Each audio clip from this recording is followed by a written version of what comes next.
Hola, ¿qué tal?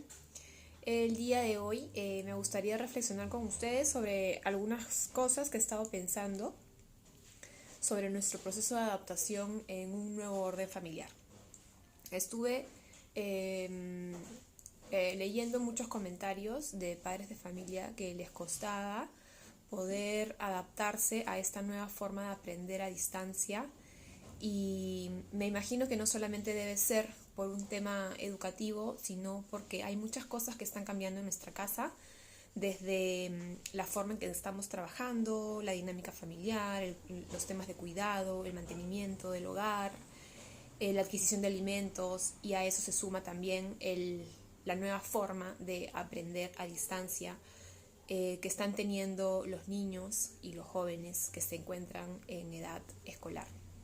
Entonces, para comenzar, me gustaría poder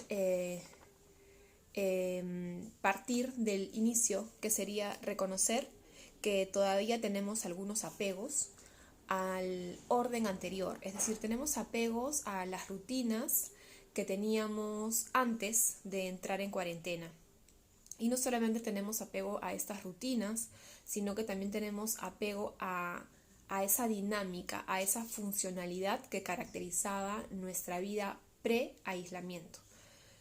Entonces, yo quiero hacer incidencia en que es súper importante mantener las rutinas, pero es muy probable que tengamos que cambiar y adaptar algunas para poder hacer más funcional nuestra vida en la casa.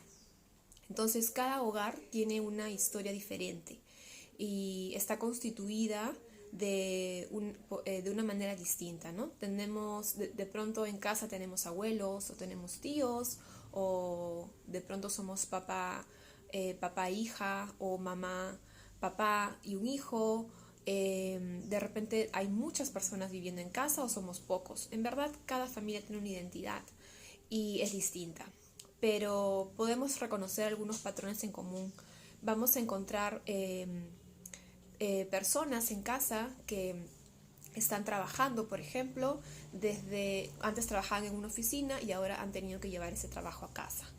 De pronto hay personas que se han quedado sin trabajo porque las actividades que realizaban antes ya no se pueden realizar más en esta situación de cuarentena. Hay actividades de cuidado que se tienen que hacer en casa, como el mantenimiento del hogar, la limpieza, la organización, la preparación de los alimentos, y también se suma a esto las actividades de aprendizaje, ya sean de los niños que están en edad escolar, de los profesionales que también seguimos actualizándonos, y de los jóvenes también que se pueden encontrar en una etapa universitaria. Entonces creo que lo importante aquí es poder identificar cuáles son esas actividades que se realizan en casa y darles una nueva organización para lograr que nuestra familia sea más funcional. Entonces creo que ese es el aprendizaje más importante que nos toca desarrollar en este momento. Si bien es cierto, en las escuelas se pretende desarrollar un currículum que ya estaba preestablecido, también hay que evaluar cuáles son las prioridades de aprendizaje en este momento y cuáles van a ser esos aprendizajes más significativos, que no solamente son para nuestros niños o nuestros jóvenes, sino también como familia. Entonces creo yo que el aprendizaje más importante en esta situación es la capacidad de adaptación y nuestra flexibilidad, nuestra capacidad de desarrollar esta flexibilidad, ¿sí? Ese va a ser el aprendizaje fundamental, creo yo, en esta coyuntura.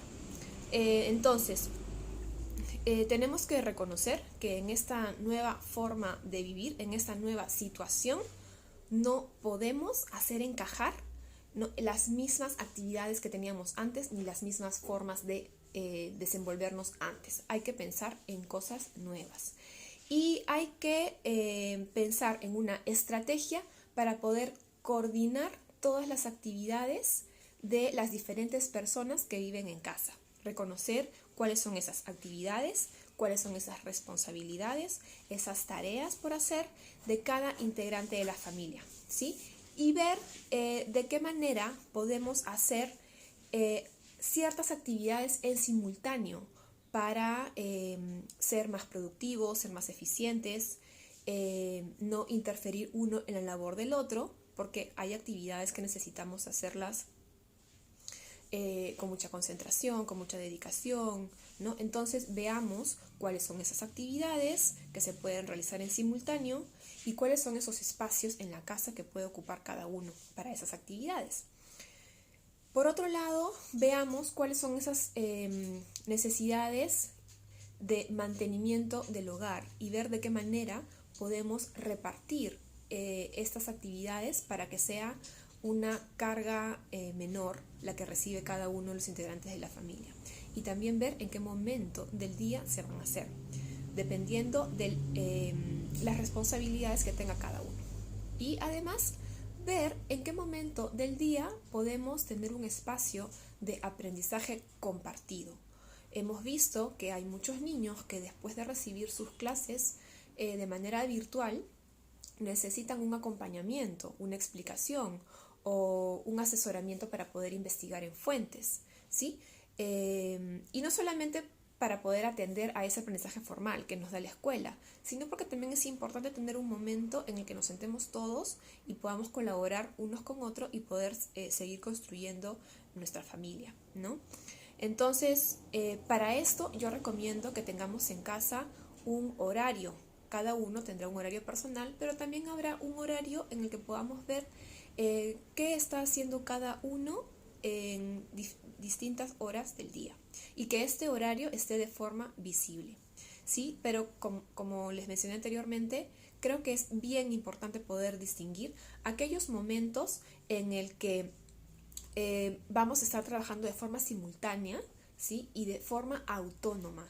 Y para ello, los padres de familia que tienen hijos pequeños deberán ver cuáles son las actividades que sus hijos pueden realizar de forma autónoma mientras ustedes están realizando sus actividades de trabajo, ¿no? O algo que les está demandando una atención especial, ¿sí? Entonces, para poder no interferir uno en la labor del otro, ¿sí? Y bueno, también tener en cuenta que debemos ser bastante tolerantes en todo momento, ya sea con todos los miembros de la familia, pero también con aquellas personas que están interactuando con nosotros desde fuera. Es el caso de las familias que tienen hijos en edad escolar con sus maestros, ¿no? A veces nos podemos desesperar porque de pronto la videollamada no funciona o la actividad de aprendizaje no está saliendo como queremos o nuestro hijo no está aprendiendo al ritmo que nuestras expectativas nos habían marcado, ¿no? Pero reconocer que estamos en un momento de cambio, de adaptación y que estamos probando muchas cosas nuevas y que eso nos va a demandar mayor energía y mayor tiempo y que en un primer momento las cosas no van a salir como nosotros queremos. Entonces eso demanda de nosotros mucha tolerancia y mucha empatía. Y bueno, comprender que estamos todos en ese proceso. Ese es el aprendizaje más importante que debemos de cultivar en esta nueva forma de vida que nos va a permitir poder evolucionar como seres humanos. Voy a estar desarrollando otros temas que me parece que podrían ser importantes para que nuestra vida sea más funcional en casa y los estaré compartiendo así en pequeños videos cortos. Hasta la próxima. Gracias.